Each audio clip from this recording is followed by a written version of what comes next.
Third down and 20. What is going on? Welcome. Third and Take 20 two. Dynasty Podcast Take 2.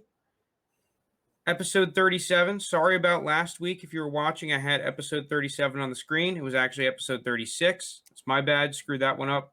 Shout out Emily in the chat for telling us our sound wasn't working on take 1. That would have been brutal. Saving our asses. So, okay, we can kind of get back to what we were talking about. As Jake said on our first take, Travis Etienne, the big news with him is that in rookie camp, he was taking all of his snaps, I believe it was, at wide receiver. All of them. Not a single snap at running back, which is wild. And Jake was saying, okay, well, who does this impact the most? And what I said was James Robinson, because right now, James Robinson to the Dynasty community, with the draft pick of Travis Etienne, it was almost death to James Robinson. He is no longer going to ever be an RB1. His ceiling is completely capped. Maybe he's still like a low-end RB2 or an RB3.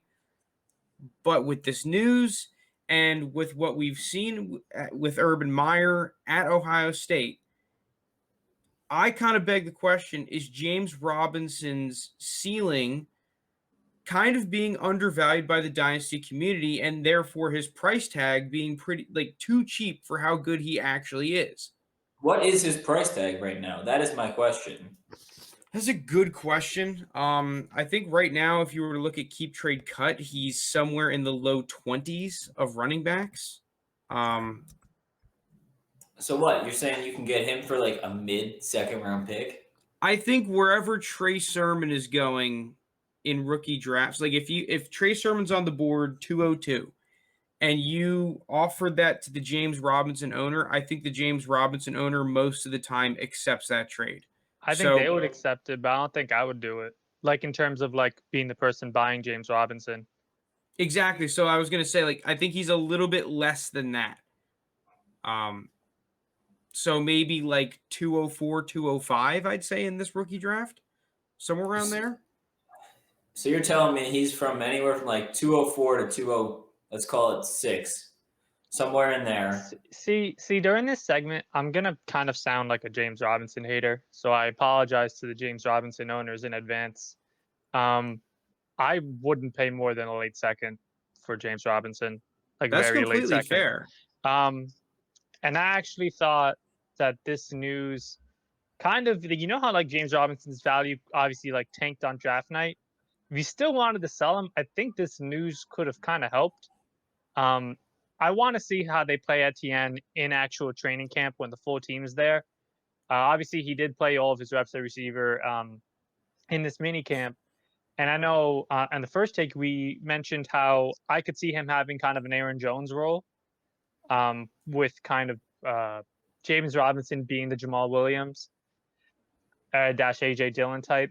And that's with a high-scoring offense. Like, you have to imagine the fantasy points are going to be lower for this Jags offense, which isn't on Green Bay's level. I'm still not crazy about James Robinson. I think still it's going to end up being Etienne's backfield, getting more touches, getting more receiving game. For me, this just kind of honestly boosts Etienne's value for me, especially more in PPR leagues. I think they're going to use him a ton in the receiving game, and I think he's going to be the main back. I think what's going to really be kind of a pain in the ass is like when Etienne owners, he's kind of like the more valuable running back, and then just all these drives you see at the goal line, they give it to James Robinson instead. I could see that happening a lot, kind of like what was happening with Ingram and Kamara a couple years ago. But that's kind of how I view it.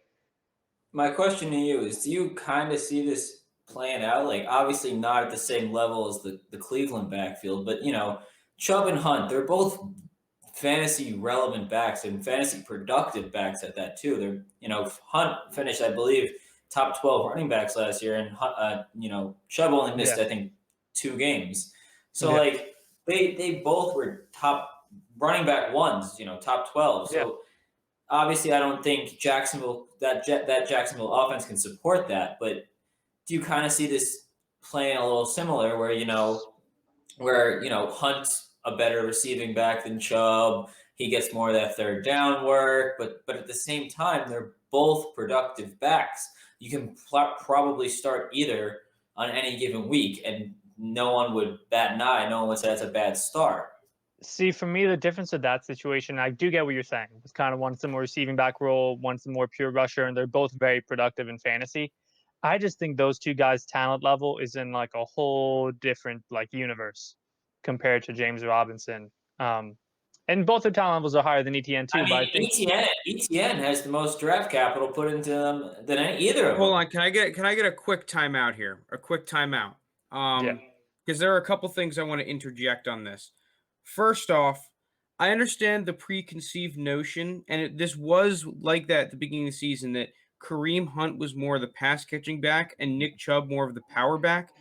But if you watch the Browns tape towards the end of the season, when they kind of switched up their offense a little bit and it really They, started to get on a roll, it was much more of a Nick Chubb gets a couple drives, Kareem Hunt gets a couple drives.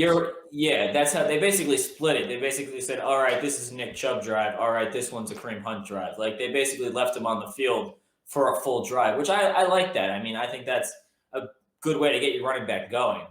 But And not even just that, they would go a lot of like, I feel like I mentioned it way too frequently, but like a lot of okay, big power personnel, and then if they don't like the look or maybe it's just pre-planned, they split it to five wide. They would have Nick Chubb lined up as a receiver on the outside and actually yeah, use him. He wasn't just a decoy, and this is a guy that was seen as, oh, you could never line him up as a receiver.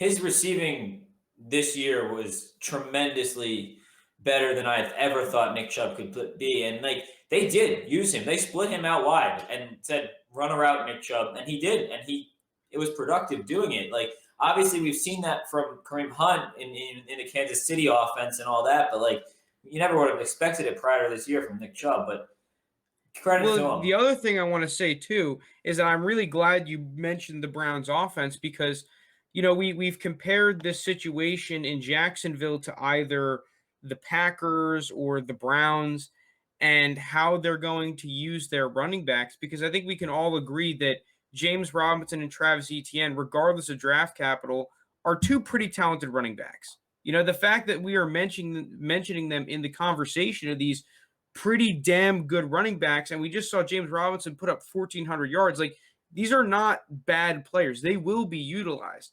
So I actually think that I'm more on Jake's side here. That I expect to see more of a Browns usage of these running backs than a Packers usage. In that, while I do think that Travis Etienne will be in that Aaron Jones role, Robinson's just going to get more carries than Jamal Williams did. Jamal Williams, like there were a couple of games where he got kind of pounded the rock, but in the games where him and Aaron Jones were really both on the field playing, it was okay. Jamal Williams gets like 6 to 8 carries. With James Robinson in this Urban Meyer offense, I really think this is going to be a team that wants to develop a run-first identity for Trevor Lawrence to help him out.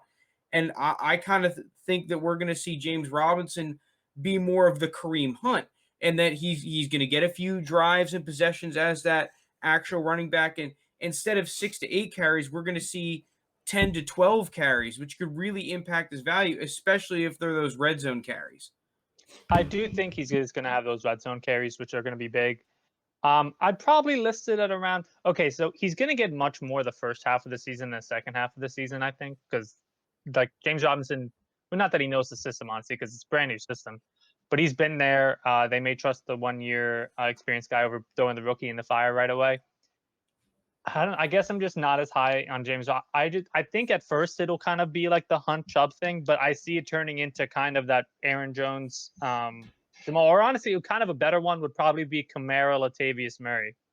Yeah, I can see that. Latavius got around like 10 carries a game, and got. I think that's what you're scared of Robinson becoming is Latavius Murray, where he's just. I mean, Latavius Murray's not a bad player, but he's. But that's also what he's valued at, right? He's okay at max. He's going to get like 10 points if he scores a touchdown. If not, like he's getting 10 carries for like 50 yards, 60 yards. So I think that's fair. Now, I guess the other question is, are you going out and buying James Robinson based on this news, or is it still like, okay, we're going to keep him in purgatory. If you have him, hold him. If you don't have him, you're not buying? I think the move with him is it's just a hold. I'm not buying. I'm not selling. I think what I would do as an owner or as a potential buyer would just be see how the first few weeks play out. If he has a shit first 2 weeks, right, and the value of him just completely tanks, I mean, like, if he's getting carries and just not producing, I think that's one thing. But if he's just not getting any carries, I think that's another thing. So, like, you get a feel for it. And I think if he's just not producing, but the carries are still there, I think that's a potential buy low for almost nothing because I think everyone would just assume he's finished. But, if he's just not getting carries, obviously they're clearly just going with Travis Etienne, who they just put a first round pick into. Understandable, no draft capital in James Robinson, obviously, as an undrafted free agent last year. New coaching staff, too. New coaching staff, exactly. So he's in a very precarious spot, and I understand why people and the Dynasty community as a whole are just very cautious on him. Yeah, I think I'm a little more optimistic for Robinson than consensus. And I know, Lounis, you kind of alluded to before saying that you're not on the Robinson train. I understand that. I think that most people aren't on the Robinson train. I'm not saying that you should go out and spend 204, 205 on him, but come like Kenneth Gainwell territory where some people are picking him up, I think that that's a pretty damn good price to get a running back of the quality of James Robinson. So while we're talking about running backs, we can go on to our segment. Last week, we talked about wide receivers and going through the tiers of wide receivers and rookie drafts and comparing them to the veterans that they are priced around on Keep Trade Cut and kind of, ranking them, right? Okay, I'd rather have this guy or the rookie. And, for contenders, rebuilders, just kind of let's talk about all the running backs in the draft. And that starts off. This is also consensus, by the way. I know that we have different opinions, but we're going off the consensus price values. So the tier 1 running back for the community is Najee Harris, and rightfully so. Got probably the best running back landing spot in Pittsburgh, good draft capital, and everything seems to be pointing up for Najee Harris, and that kind of has transcended him into a consensus top 5 superflex pick. Now, the veterans that he is priced around are Cam Akers, Nick Chubb, and DeAndre Swift. Pretty high pedigree running backs, right? Everyone loved the 2020 running backs. There are 2 of the top ones priced right around Najee Harris. Can I add another guy to that list? Because me and Jake were just talking about him earlier, and in my startup, they went back to back. Sure. Dobbins. Yeah, okay, J.K. Dobbins as well. So, yeah, there's 3 of those 2020 running backs. And Nick Chubb, just one of the best pure runners in football. Yeah.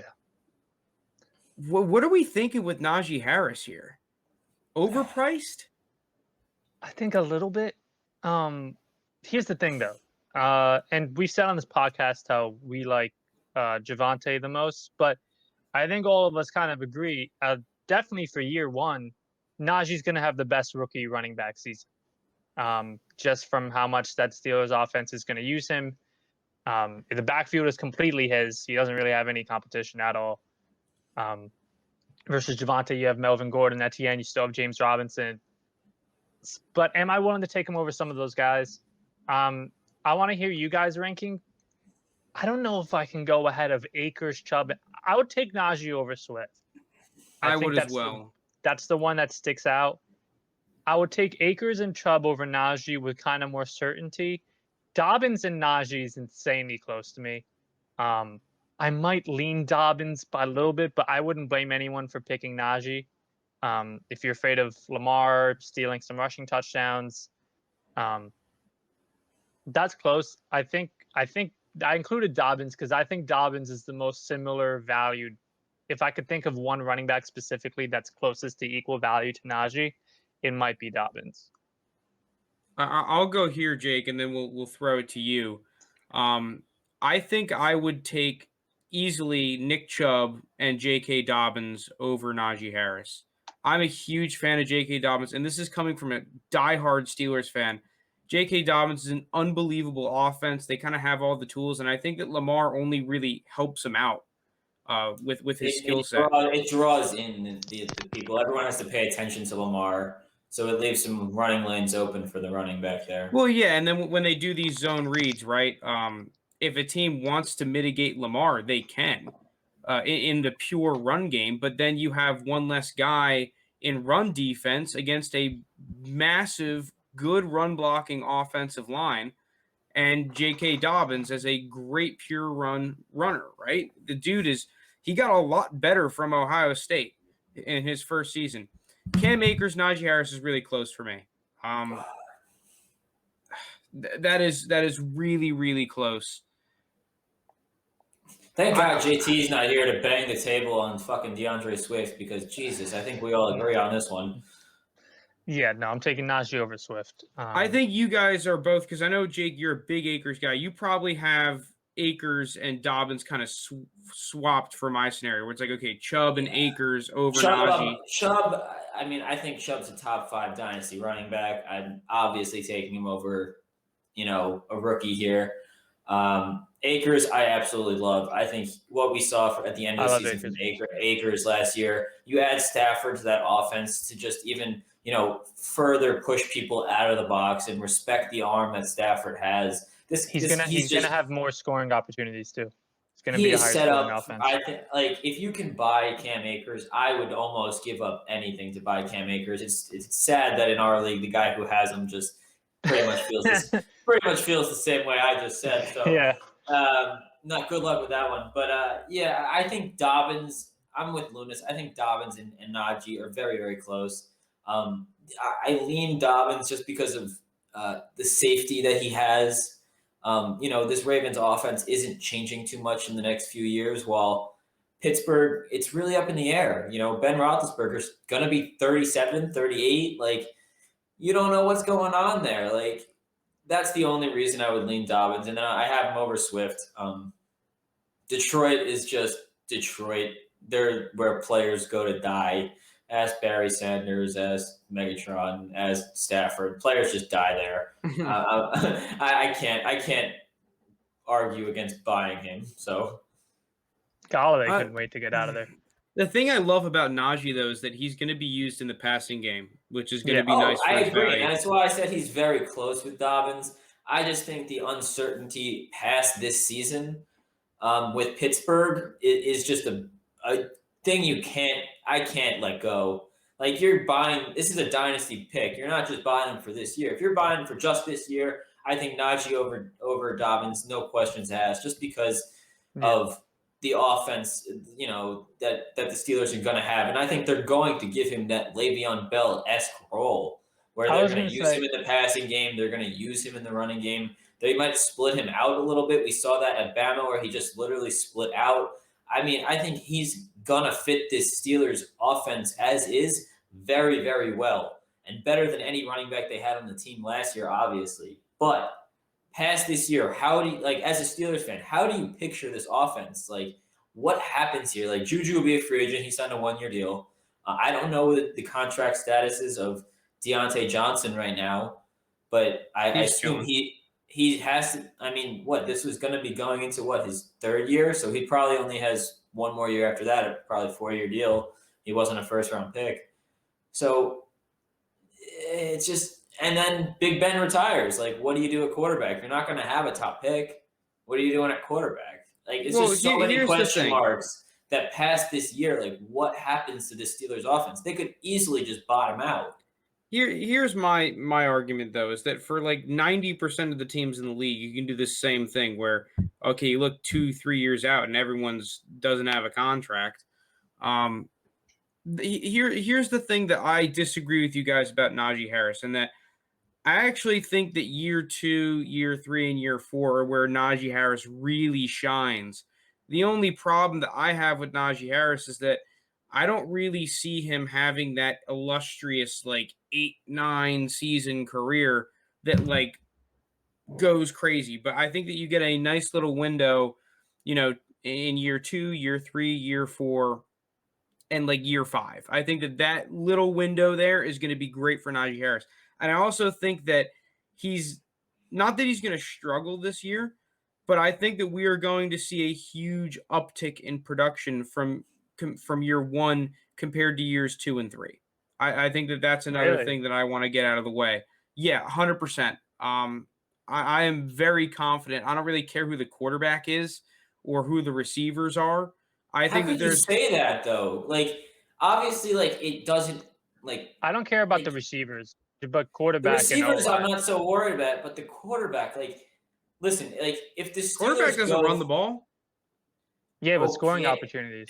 it's just The straight better up offense you scoring. have, Like the better offense you have, the more likely you are to score a touchdown. Here's the Touchdowns thing. are worth 6 points. Yeah, but here's the thing. We don't need Patrick Mahomes or a Ben Roethlisberger to have a halfway decent offense. We need a good offensive line, and then you can find Marcus Mariota or a Ryan Tannehill to lead your team. I mean, Ryan Tannehill might be a bad example. He's actually Jimmy G. pretty damn good. But, like, yeah, a Jimmy G to put your team in scoring opportunities. I think that having a good roster and a good team is way more important than having a top 10 quarterback. So I'm not really worried about that at all, actually. I think the quarterback scenario will be solved. And yeah, they might not have the craziest quarterback in the league, but at the same time, there's going to be a Pittsburgh team that's going to say, all right, Najee Harris, we're going to give you 400 freaking carries, 300 freaking carries, or 300, 400 touches, and you are going to be the offense to a certain extent. And that's going to happen year 2, year 3, and year 4. It's like a couple years ago, I saw Le'Veon against the Bills one game where it was in the cold in Buffalo, passing offense can be going. They said, okay, Le'Veon Bell, we're just going to give you the ball and play power Steelers football. So I think that's what they want to get back to with Najee Harris and under Matt Canada, and a similar running style to what they ran at Bama. So I think that in terms of just like, oh, am I taking a running back for this year? Well, I'm going to take Nick Chubb then. And past that, it's like I think that Najee's going to have an uptick. All right, we So can go to you- tier 2 though, All right, if you let's guys move on. want. Tier 2, the rookie backs are Javonte Williams and Travis Etienne. They're both going into that mid to late portion of the first round of Superflex drafts. Right now, I believe that Travis Etienne is the consensus number 2, with Javonte Williams slightly behind him at 3, but definitely a little draft dependent there. The veteran running backs in this conversation are Joe Mixon, Austin Eckler, Miles Sanders, Josh Jacobs, and David Montgomery. So we are a Javonte Williams podcast. We are in the kind of the camp that Javonte Williams is our RB1 over Najee Harris, who's the consensus RB1. So let's just kind of stick with him for now. Any one of those veteran running backs, are you taking over Javonte Williams? Yes or no? Yes, Who? Joe Mixon. Mixon? I think Mixon's about to have an unreal year. I bought him this offseason. I think he's about to explode and have a great year. Okay, that's wait. fair. I mean, listen, I like the talent listen. of Mixon. I just think that the Bengals have like the worst coaching staff in the league, which definitely helps and hurts running production. Listen, they have clearly have talent on the outside in Jamar Chase, in T. Higgins, and Tyler Boyd, who is maybe the best number 3 receiver in all of football. Let's be honest. This offensive line is the question mark. I would have taken Penei Sewell if I was the Bengals sitting at 5 in this draft. But they do have their quarterback, their receiver, and their running back. There's worse offenses in the league. You can make a scheme to get the ball out of Joe Burrow's hand quickly, so that the offensive line doesn't look that bad. You can run some plays with Joe Mixon that a lot of running backs can't do in the league. He can pass catch, he can run outside, he can run between the tackles. He's a do-it-all back. And like the coaching staff has come out and said that's exactly what they want him to do. They want him to never leave the field. And if you have a running back that's never going to leave the field, he's going to put up points regardless. He's going to get a million touches. And they can't stack the box. What are you going to stack the box and let T. Higgins and Jamar Chase burn you all game? I don't think so. So it's just, I think, a good scenario here for Mixon. And a lot of people are selling him just because he was injured last year. He was injured. We got it. If he stays healthy, a lot of people probably have him as a top 10 dynasty back still. So I can't argue like I understand people are high on Javonte Williams, me included, but I think Joe Mixon's going to be a top 10 dynasty back by the end of the season. So I'm going to roll with that. So I'm stuck. I have an upper tier of 3 in that list between Javonte, Mixon, and Sanders. I think because I just also think on the Eagles end, for different reasons than Mixon, because you bring up a good point in terms of Mixon, that's going to be an offense where he stays on the field all the time. In Sanders' end, I think it's an offense that doesn't have many weapons, and they're going to be like, hey, Sanders was our best offensive player last year. Let's get him the ball like 25, 20 touches a game. So those are the 2 that are close for me with Javonte. I'll take Javonte over everyone else for sure. Eckler, Etienne, Jacobs, and Montgomery.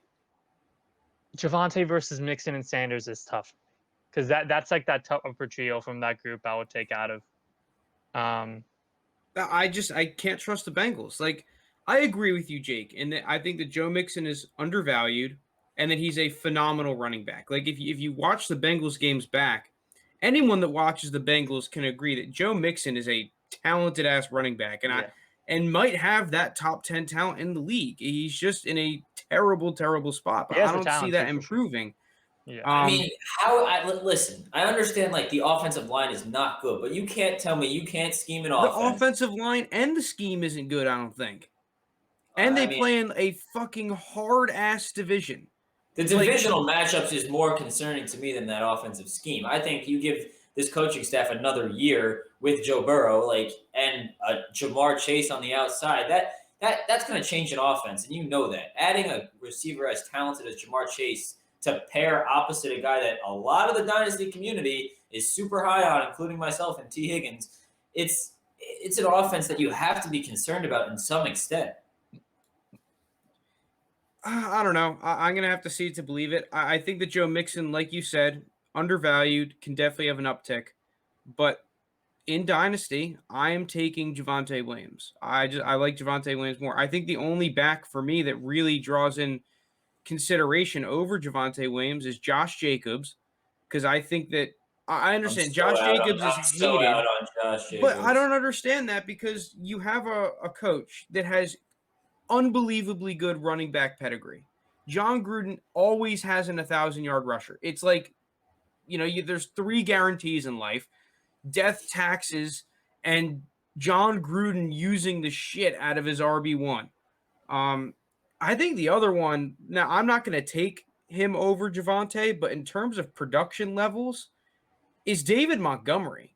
I think that everyone is really sleeping on David Montgomery and the fact that he had a phenomenal year last year. The guy has the really good schedule in the league. Yeah, I think that David Montgomery, though, is almost in the same problem with Joe Mixon, is that his coaching staff does not do him any favors.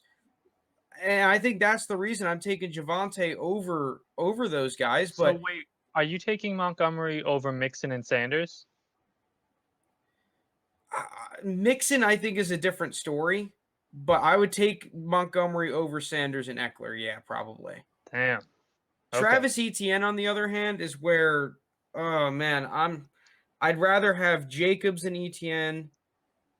I'd probably rather have Montgomery, to be honest. Mixon. I think the only one that I might not take over Etienne would be Eckler. Is my only one. I think I would take Mixon, obviously. I'll take Sanders, I'll take Jacobs, and I'll take Montgomery. So the only one for me that I'm questioning with Etienne is Eckler.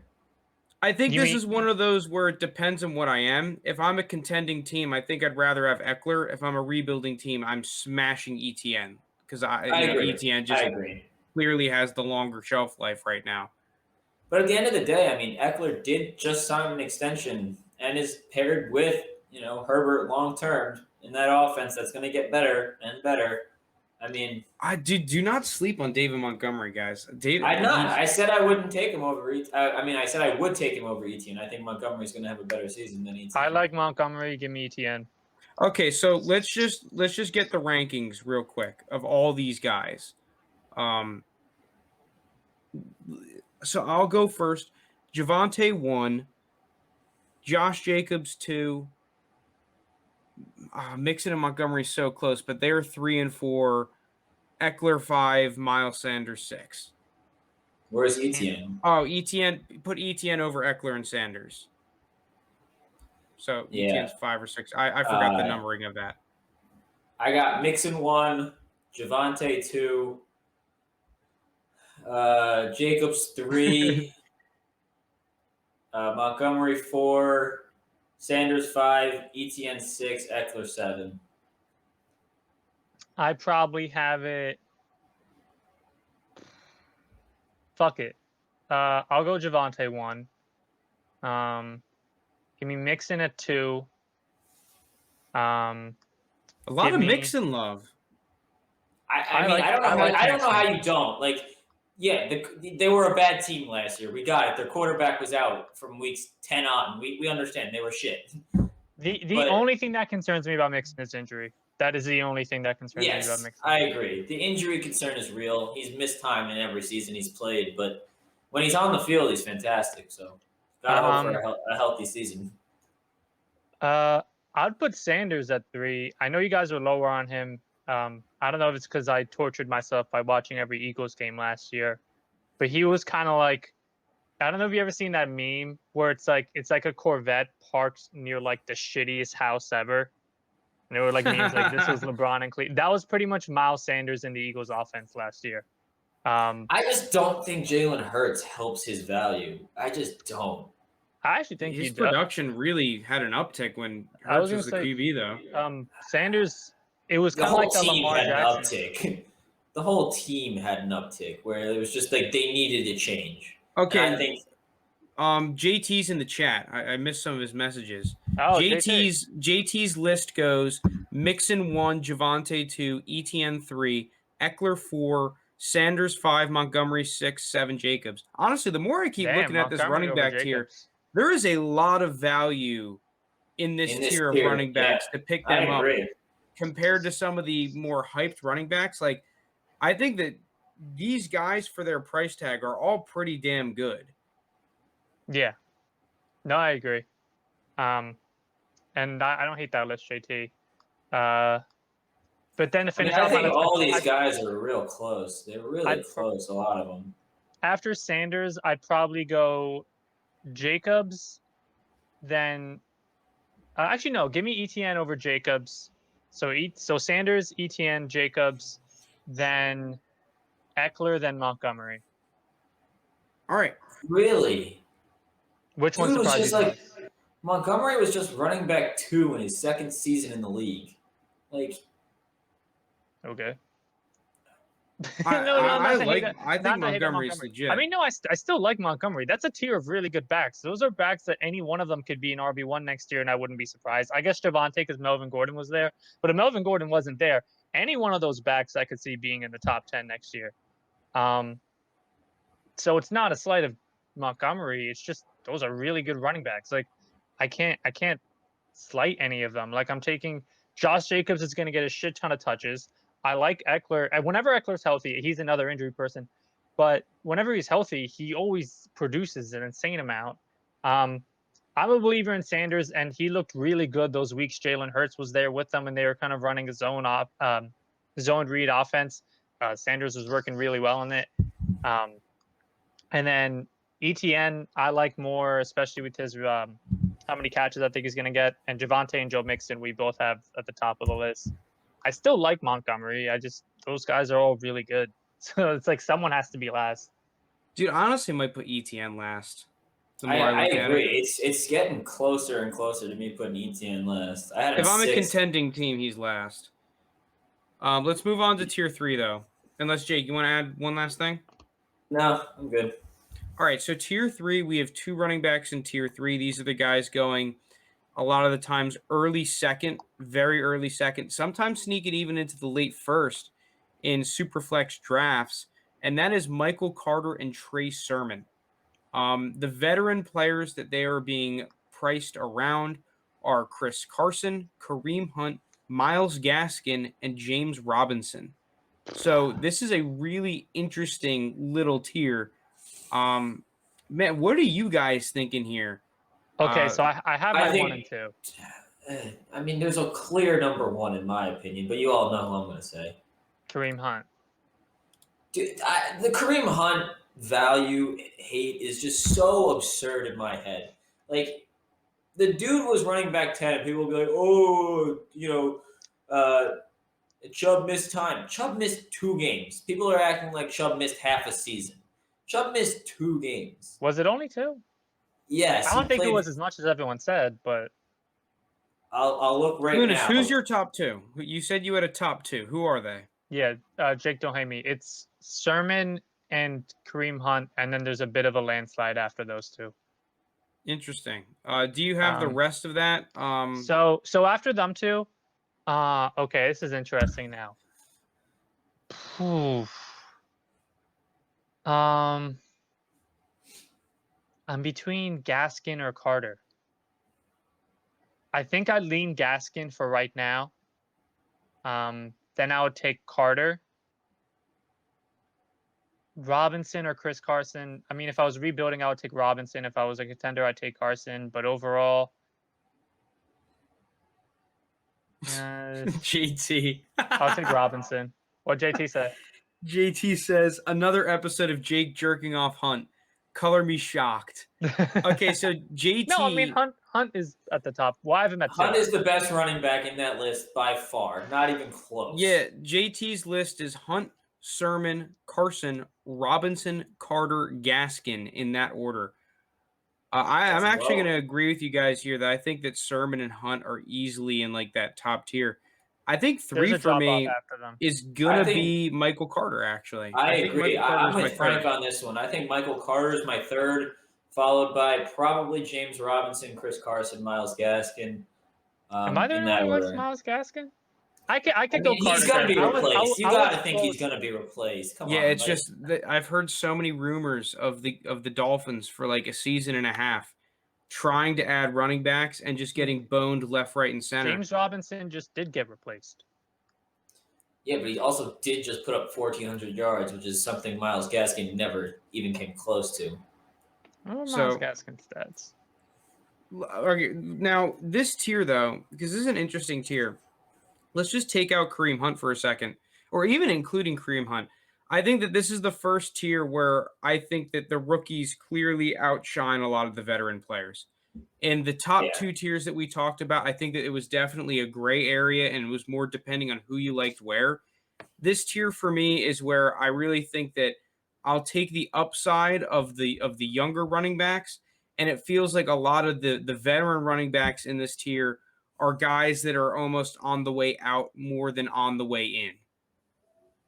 I agree with that. I mean, you're looking at guys like we just talked about Miles Gaskin. There's been rumors out just everywhere about him getting replaced and just the Dolphins never getting there. So I think at some point, whether it's next season or even mid-season, if there's an opportunity to pick up somebody, I wouldn't be shocked if the Dolphins did it. Chris Carson, I mean, he's a guy that I think we all know. He's injury prone. He's on that later half of his career. So I think outside of, Kareem Hunt, these rookies do completely outshine these vets here. And I think you're right that this is – I didn't think it would be this low. Like, you look at the draft and you go like, okay, Najee, Javonte, Travis Etienne, those are the top 3 running backs. But the guys they're valued around are still better than them. You know what I'm saying? Now, one thing I do want to say, because like the more I look at it, the more I am not liking Etienne. I actually feel like Etienne belongs more in the tier 3 than he does the tier 2, which I might come off as a little bit of a hot take kind of a thing, but I think that Etienne more so belongs in this group than that top group. I can't. Those top 2 guys are kind of close to him, but I don't think Etienne is like leagues above the rest of that list after Hunt and Sermon. I think Chris Carson outscores Etienne this year pretty easily. Maybe this year, but I also think Chris Carson's after this year's value plummets. Well, yeah, that's the obvious problem with Chris Carson is that his longevity is just screwed because, I mean, he signed a 2-year deal. It's almost a glorified 1-year deal, and the guy can't stay on the field ever. Yeah. So I mean, if you want to tell me he's next one season, semi-major injury away from being done in the league, basically. yeah. So if you want to tell me for next season, Carson's gonna have a better year, sure, yeah. I mean, he's gonna be the starter in Seattle. But for Dynasty, I mean, I'm taking Etienne by like a decent margin. Okay, now I kind of want it because now we're starting to get into the ambiguous price range. What do you think the true value on Trey Sermon and Michael Carter are in this tier? And would you consider them more underrated or overrated? I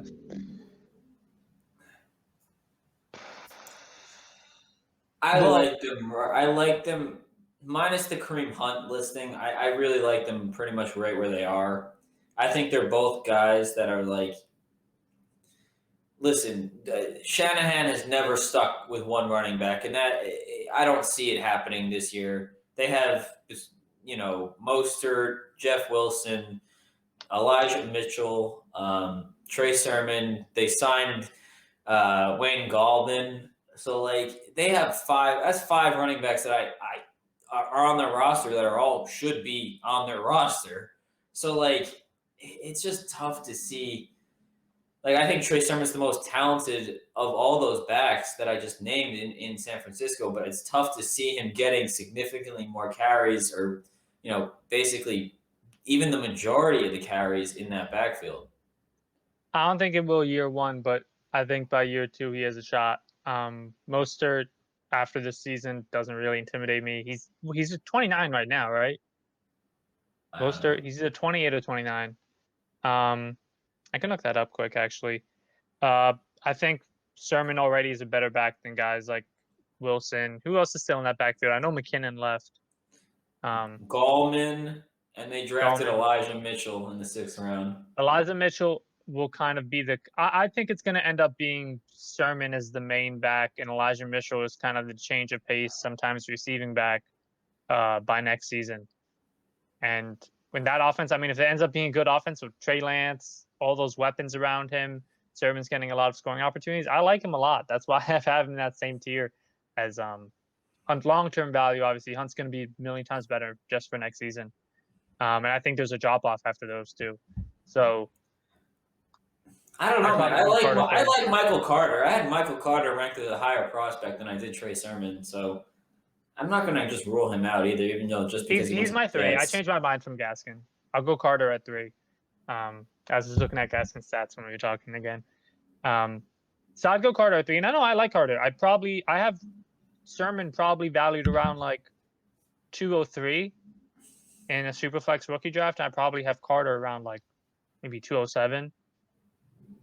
Yeah, I'm kind of on the board with you there, Loon. I have Sermon ranked right at that 203 spot, I think. And then Michael Carter at like 205, 206. So a couple picks bumped up there. So now we can move on to Tier 4. Tier 4 consensus are 2 rookie backs, Chuba Hubbard and Kenneth Gainwell. And the veterans in this tier are Raheem Mostert, Alexander Madison, and Devin Singletary. Starting to really get into the crap tiers. What were you going to say, Jake? It's the handcuff tier. Yeah, it's literally the handcuff tier. I think that Kenneth Gainwell and Singletary are the top 2 guys here for me, and by a decent margin. I still actually kind of like Mostert. It's just I don't really want to pay anything for him. That's the problem. I like him if you're a contender and you need a back for this season. I think he'll be productive this year, but I think after this year, it's kind of like a. Let me see what his contract is. JT put his ranking in the chat. JT had Mostert last. It doesn't shock. He's just in such a weird spot now because they brought in 3 running backs this offseason. I just think that Mostert, he's just not going to be consistent.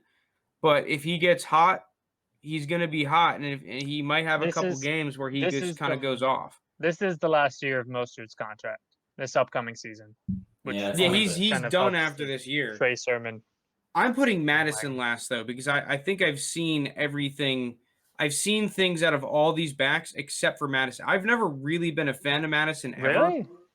I like Madison. To be fair, Madison's never really had an opportunity compared to a lot of these guys. Well, he did have an I'm saying with opportunity that Madison. 1 week, and he shit the crap out of the bed. Yeah, 1 week against a good run defense. What There have been games where they give Madison some touches and he puts up production. I think like he's one of those. I think he's one of the more valuable handcuffs to own in fantasy. Like if Cook ever goes down, Madison, I think he can fill in that role pretty well. Obviously not on Cook's level. Cook is a top 5 running back, but I don't know if I'm putting. I'd rather have Madison than Chuba Hubbard. Nah, give me Tubes. I think Madison is easily in the last tier. Like, what is Chuba Hubbard at this point? Like, behind CMC, what is he going to do? Well, he could be he needs development. That's the thing about Chuba Hubbard, is that he was not going to come into a system year one and start lighting up the world. He needed to develop just about everything. Okay, outside of his jump. But even once he develops, are locked in long term to CMC. What are they going to do with a running back here? There's no play where you take CMC off the field. Exactly. Passing So down, what is he realistically getting? He'll get his, whenever his probably like maybe 2-3 touches a game, maybe. Like, I don't even know if that. Here's the thing. Here's the argument. I'm going to debunk your whole thing here, is that, well, we just argued, we can make that same argument for Alexander Madison. Why the hell are you ever taking Cook off the field, except for when Cook needs to come off the field? And I just think that Chuba Hubbard is a more talented back than Madison is. So if we're talking about high-valued handcuffs, I think that Chuba Hubbard can do something, and Alexander Madison is not even a true handcuff. I think that if Cook goes down, it's going to be a committee, because Alexander Madison is, you cannot trust him with more than like 6 carries, in my opinion. I think you're going to be a little bit surprised at that. So last year he had 4 games with over 10 carries. One of them was at Seattle, where he had 20 for 112 and 3 catches for 24 yards. He did have one bad game against Atlanta where he had 10 carries for 26 yards. But then the other one against Detroit, 12 for 69. And to end the season again at Detroit, this is, I think Dalvin Cook sat out week 17. He had 21 for 95 and a touchdown. He had production against Detroit, the team that was most infamous last year for playing 10 defenders on the field towards the end of the season. They did it 3 or 4 times. I'm just out on him. Like, cool, he can have a few good runs, he can have a few good games. I'm not buying him. I don't even want to roster him. I don't care if I have Cook. I have Cook in a league. I don't value Madison as a handcuff at all. I'll let Cook get hurt. I'd rather have my roster spot spent on someone else. Speaking of Minnesota running back, what do you think of the guy they drafted? Keen Ngannou and Wangu? I have not watched him at all, which is surprising because I watch everyone. I have not watched him. Special teamer. We remember that during the draft. We remember that during the draft. He made like his all-conference team as the number 1 returner. I think he's just an insanely good kick and punt returner. I don't think he's a better runner than Madison. I think he got put in a bad spot where he backed up David Montgomery and Breece Hall, but that's just me. That is a valid argument, and I mean, he passes all the physical checks, right? So they might have thought they have a nice little developmental piece to add some depth to that team. I mean, clearly the Vikings don't draft for need a whole lot, especially in the mid rounds. Like, dude, they picked up so many players. They just get a crap ton of picks and just start firing on guys that they like that are pretty athletic. Anything else you guys want to say on players in this tier? I'm good. This tier is pretty average. Well, what about Singletary? Where do we put in Singletary, actually, real quick? I don't know what the fuck to make of the Bills' backfield. I like Zach Moss. I'm a Zach Moss fan. I think he's the better running back in that backfield, but I'm surprised the Bills didn't draft a back this year. I know there was interest in Etienne. He didn't fall to them. Did the Bills pick 1 pick behind the Jaguars, actually, for that pick? They missed him by 1 slot? No, they were picking at like 29 or okay, so 29. by like 4 slots. I think they might have went defense anyway. They clearly D-line was a huge issue for them, and they went back-to-back D-line. Yeah, I think they bring in a back next year. If you had to choose between Zach Moss or Singletary, I probably lean Zach Moss or Jake. I don't love either. I don't think either is the long-term back.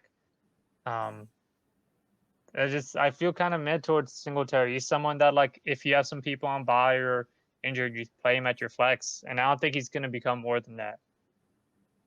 Okay, that's fair. I think I'm a little bit higher on Singletary. I'm not crazy high on him, but I think that he could be a somewhat consistent flex option. Real But quick before we leave, would you rather have him or Zach Moss?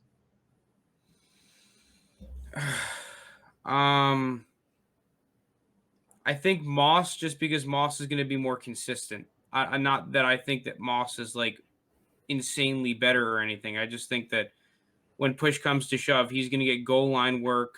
I think that's the biggest thing. I think he's just going to get a more steady workload.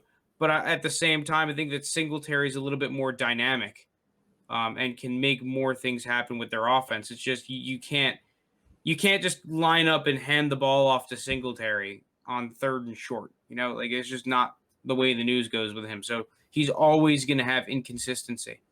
So let's move on to tier 5. Second to last tier, there are 2 rookie backs in this tier, and that is Elijah Mitchell and Ramondre Stevenson. The vets that we have in this tier are David Johnson, Jeff Wilson, and Philip Lindsay. I'm going to start real quick. Give me the rookie backs in this tier. I personally think that Elijah Mitchell and Ramondre Stevenson should be in tier 4 because these are 2 guys that I really liked coming into the draft. Now, Elijah Mitchell, like his ADP is like, I think at a fair value, it's a little bit higher than I would have liked to see because he was one of my sleepers coming in, and he's not being slept on anymore. Ramondre Stevenson is just kind of in a weird landing spot in New England. But I just think talent-wise, they are better than the other running backs. David Johnson, I think, is washed. Jeff Wilson, meh. Philip Lindsay, who the fuck knows? See, I'm really close to you. I probably have it Elijah Mitchell 1, Lindsay barely over Stevenson, then a giant gap, then those other guys. Do you think Lindsay and David Johnson are in the same backfield now? They're both in Houston. Like, what do you think happens there? I have no idea. Mark Ingram. Oh, I forgot that one. Oh boy. Yeah, it's weird. All 3 of them, I have no idea what to make. If I had to bet on it, I think Lindsay's the most talented currently. Lindsay's probably just the least amount washed. Yeah, pretty much. Like, I just think David Johnson and Mark Ingram are like, Mark Ingram wasn't even active toward the end of the year for the Ravens. I know. I felt so bad for him. I felt real bad for him too. Felt bad, but I mean, like, Gus Edwards became significantly better than Dobbins, obviously, on a whole other level. Gus?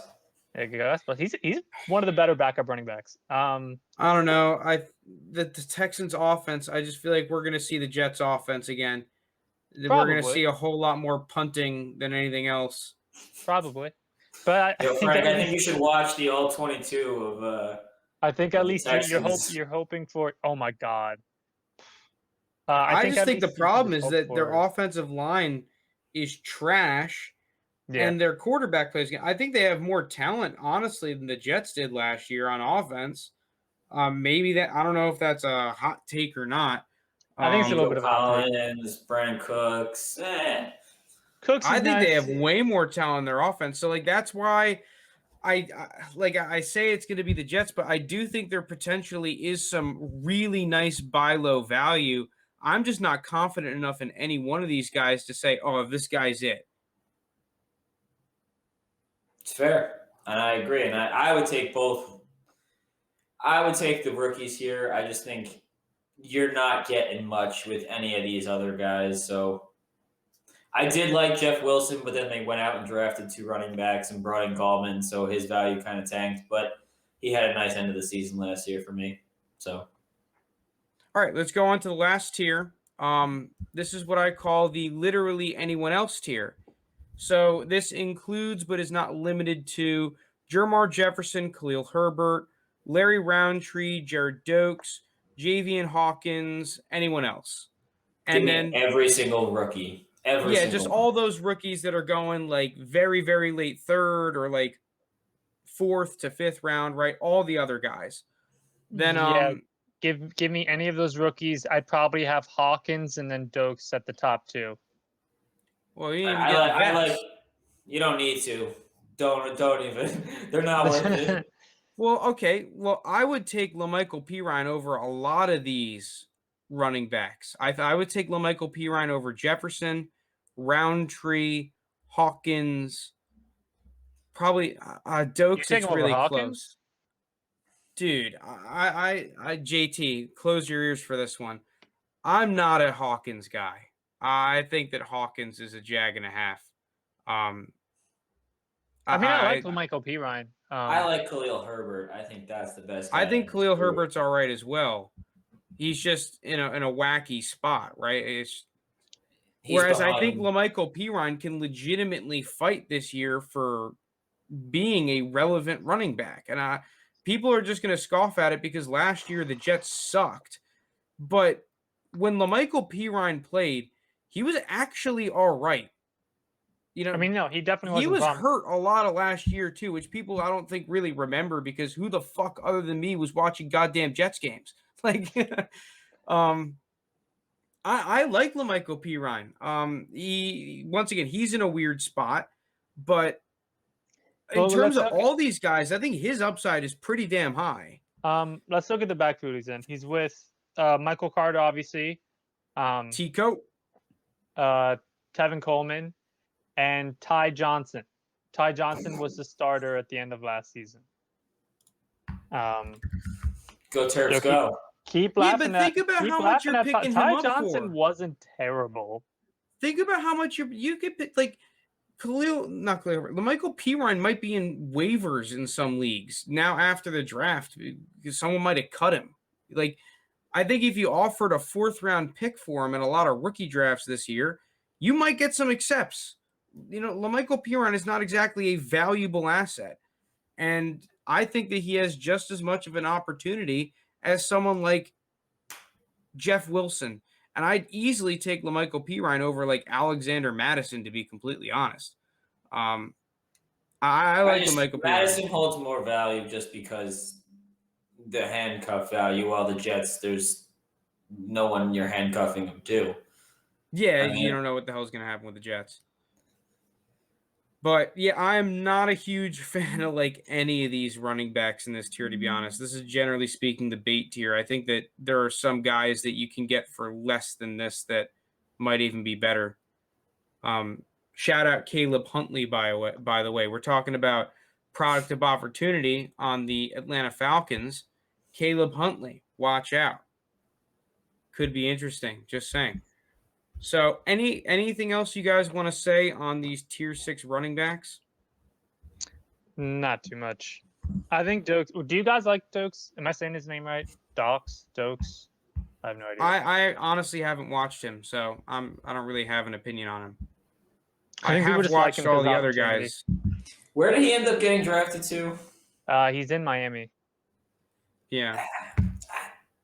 That's the only reason he's getting attention. That's the only reason. I'm pretty sure he was undrafted free agent too. You're One right, of what's he was. interesting is that Rams kid, like Malcolm Brown, I think was his name.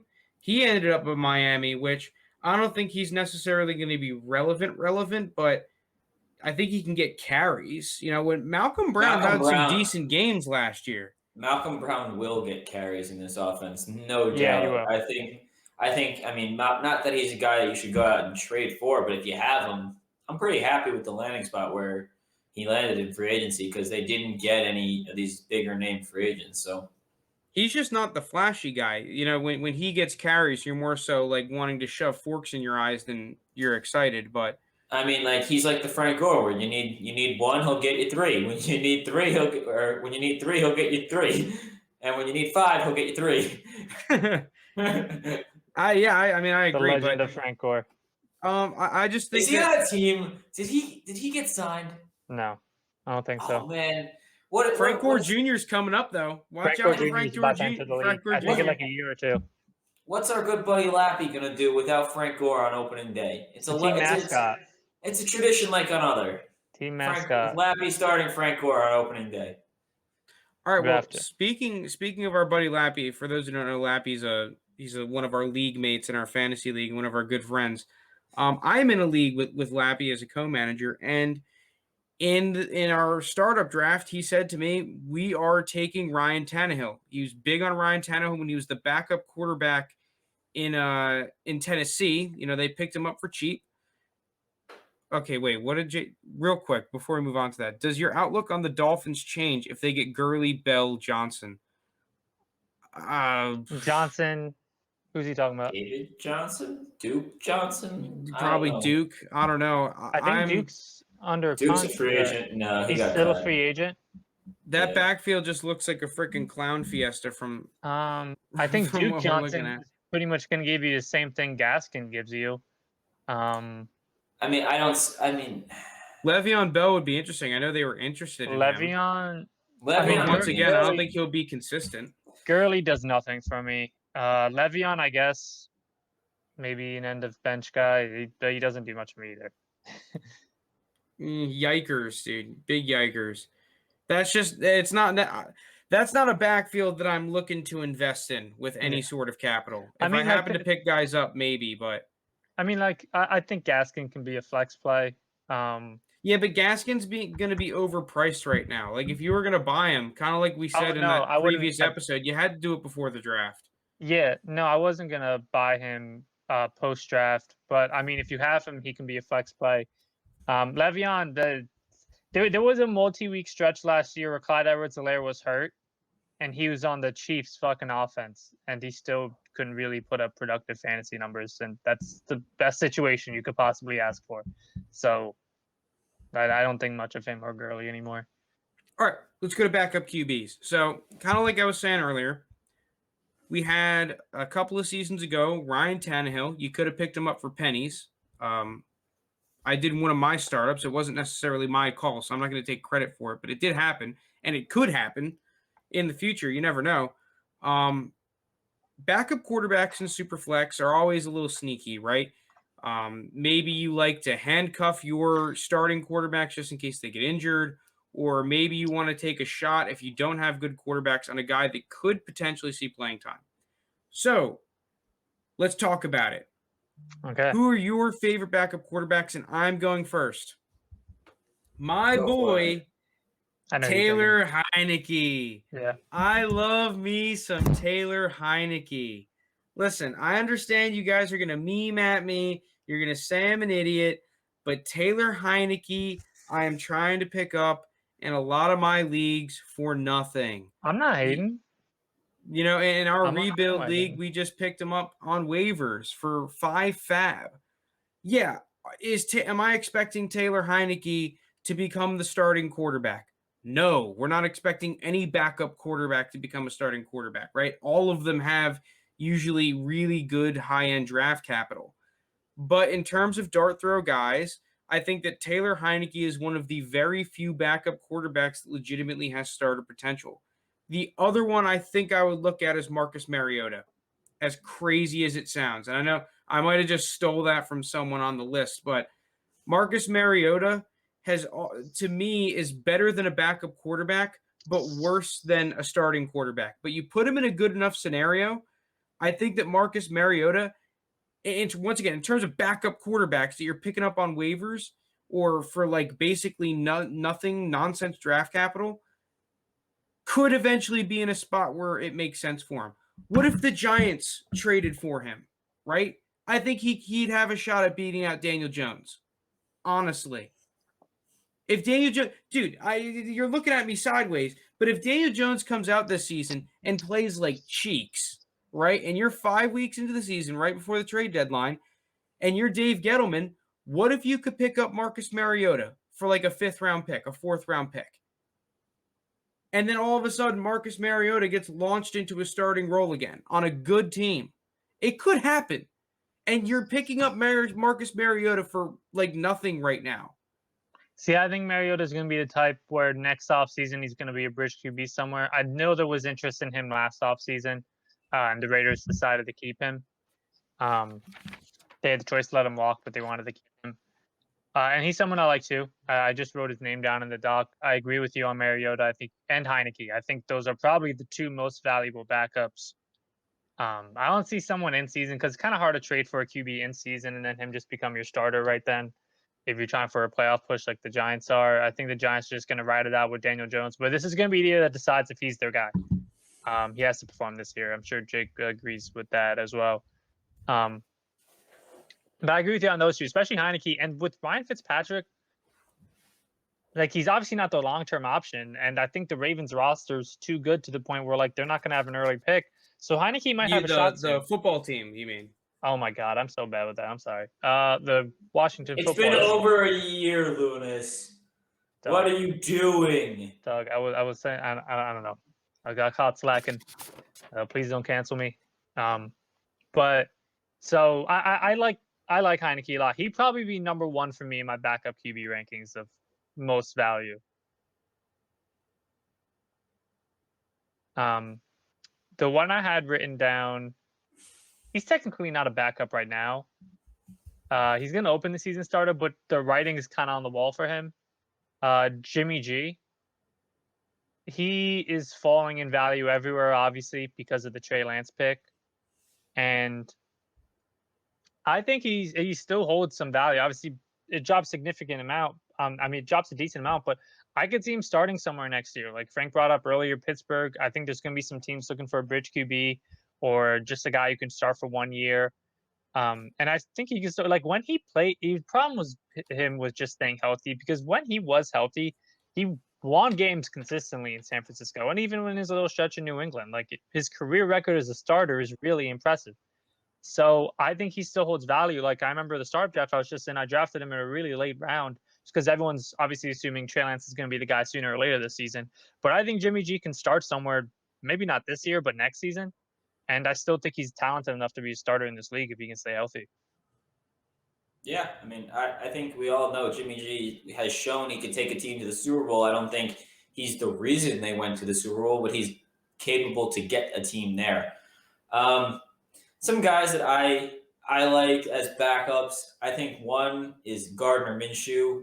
I don't know how much he'll be on the waiver wire just because, he was a starter last year, so some people might still have him from last year. Yeah, he'll probably be rostered, but you could definitely pick him up for like a late third if you wanted to. Yeah, maybe even or less. Even an early fourth. Yeah, so like he's a guy that you can get for almost nothing. He's a guy that I think everyone saw that he had ability to play in the NFL. He won not a lot of games last year, but he was injured a lot. But the year before, as a rookie, he looked pretty decent.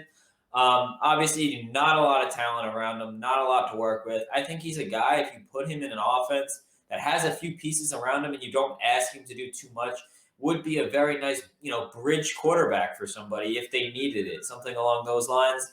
And at that point, a starting quarterback's a starting quarterback in fantasy, so to pay a fourth for a guy that might end up starting, I think it's a good shot in the dark. If you don't like anyone on the board late in the draft, just throw it out there. Another guy that I have is a former starter, now the backup in Miami. It's Jacoby Brissett. He's a guy that was the starter 2 years ago for a almost playoff Colts team. So obviously Wentz is there. Phillip Rivers was there last year. He kind of got pushed aside, and I understand it. You're not really going too far with Jacoby Brissett, but he's another guy that, I think he wasn't terrible when he started. No, he wasn't bad when he started. He had a full season as a starter, and I think he played pretty well. I think the team finished like 6-10, didn't they? Something like that. Which isn't hard. A good shout, dude. I think that's a really good shout. So like, I forgot about him. He obviously he's in Miami. They have Tua. I think I'm a big Tua believer. I think even if it's not there, it's only a 1-year deal in Miami. He has a chance to be a bridge quarterback somewhere else next year, and to pick him up for literally nothing. He's going to be on the waiver wire in pretty much all leagues except really deep rosters. So Jacoby Brissett, guy I would just keep an eye on. Yeah, Brissett, the last time he started, obviously nothing special, but around 3,000 passing yards, 22 touchdowns to 6 picks. That's not bad. And that's including 4 rushing touchdowns. So 18 passing, 4 rushing to 6 interceptions. Well, here's the other thing too, is that not only because we saw obviously Tua had his struggles last year, but I think if you're going to rank all of the starting quarterbacks of guys that potentially could get hurt, now I know injuries are a little wonky, but they do happen a whole lot. Tua's probably near the top of the list in starting quarterbacks that if he's going to get hit, I know it's a stretch. It's definitely a stretch, what I'm saying here.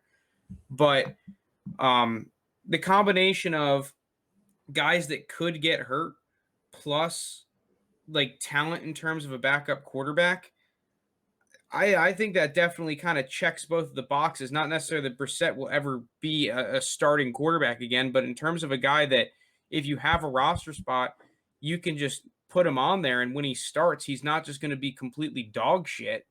I think that's a good one. Are there any other backups So that you guys like? This is another one, and it's more in terms of the fact of QBs that we've seen get hurt. And it's, I hope I pronounce his name right, Wolford on the Rams. We saw him a little. Stafford's a goddamn iron, man. That man plays with a broken back. That man's a beast. He'll play through injuries, but I mean, those injuries happen a lot, and to the point where he just physically can't. I agree. Matt Stafford is one of the toughest quarterbacks in the NFL. There's a difference in being tough and non-injury prone. Because it's all love in the world to Matthew Stafford. I fucking love Matthew Stafford. But I think the Rams liked what they had in Wolford. I don't know if you remember that wild card game against the Seahawks, right? Yeah. Where Jared Goff had to coming off that injury. Jared Goff was able to throw not terribly that game, and McVay still wanted to start Wolford originally. He just was forced to go to Goff after Wolford got injured. I mean, dude was playing with a broken thumb. Like, do I blame him? No.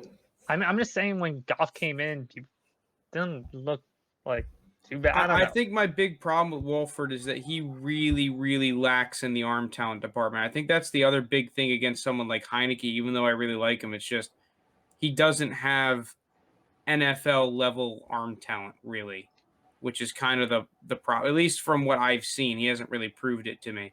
JT's in the chat saying Blaine Gabbert, and I actually think that's not a bad shout at all. I know we saw Kyle Trask getting some love in the rookie camp reports, but Tom Brady did have major knee surgery, and Blaine Gabbert, he has the draft pedigree. Obviously, his career has not panned out, but in terms of if you're a win now team, who would you rather start? Blaine Gabbert, seasoned veteran, in a complicated Bruce Arians offense, might I add, or rookie, very raw Kyle Trask.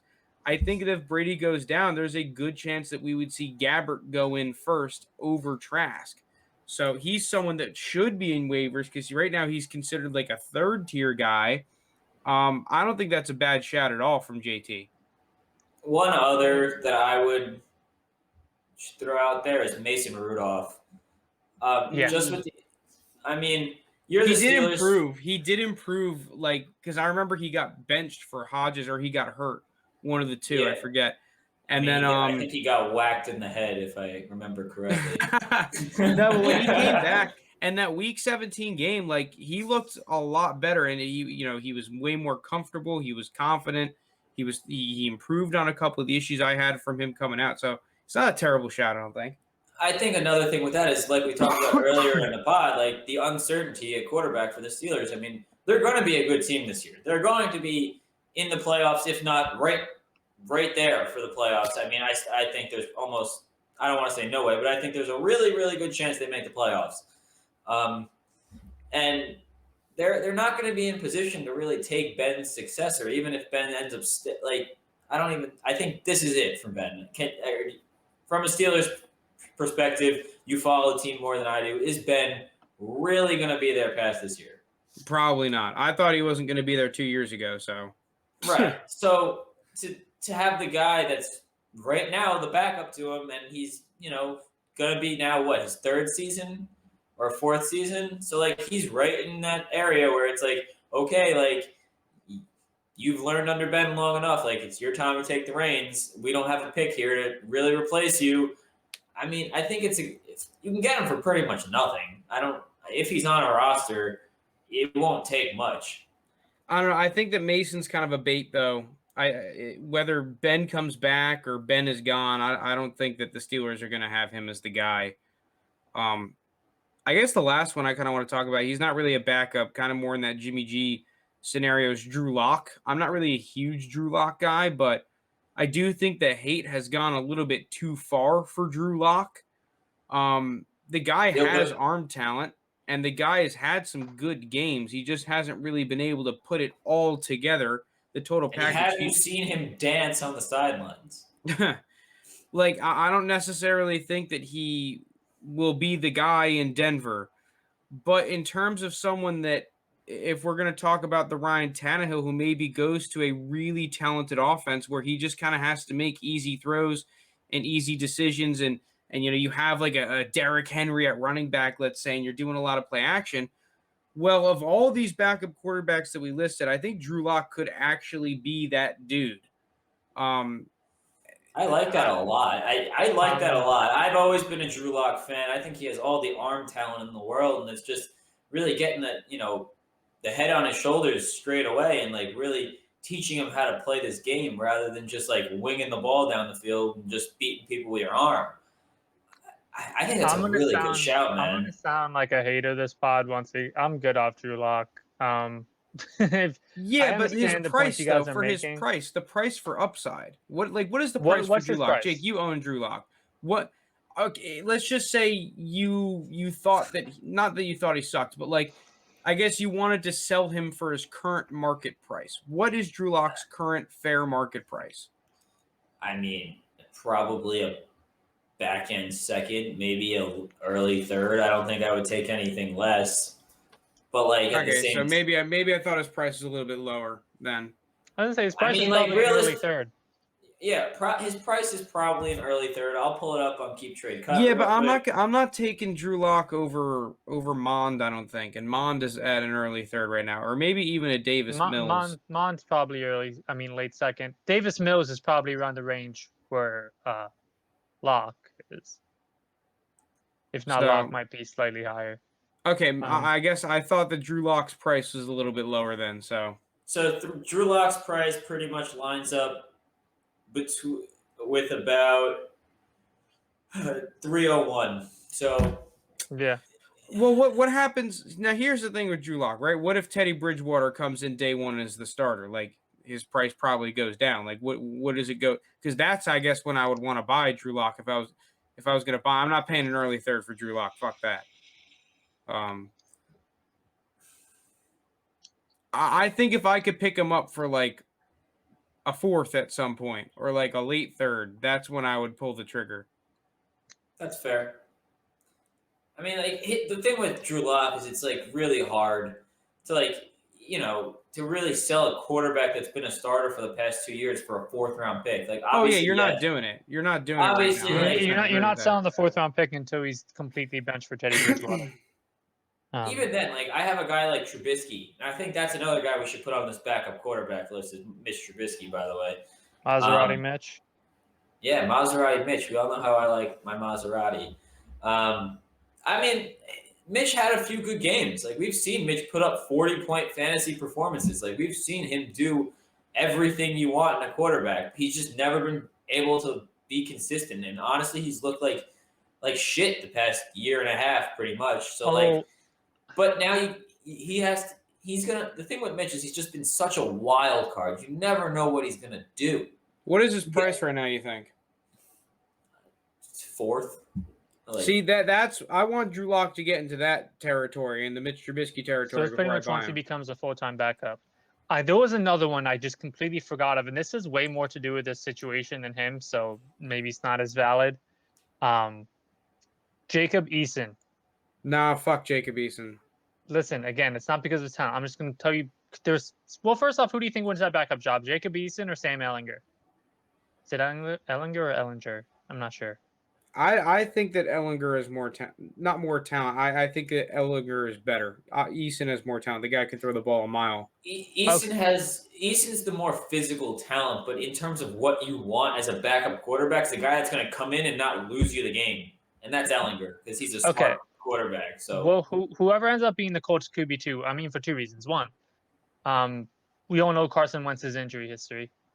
At any given moment, obviously he's behind a way better O line now. So I think he'll be healthy for the most part. But I mean, obviously it's still Wentz.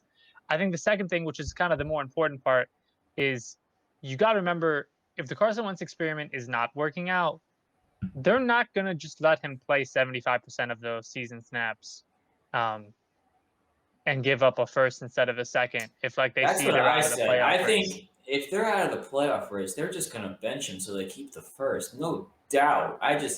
It's a real interesting thought. And I brought that up when this trade originally happened. I think he's going to have a short leash. So whoever is that backup QB could get some starts those last couple weeks of the season.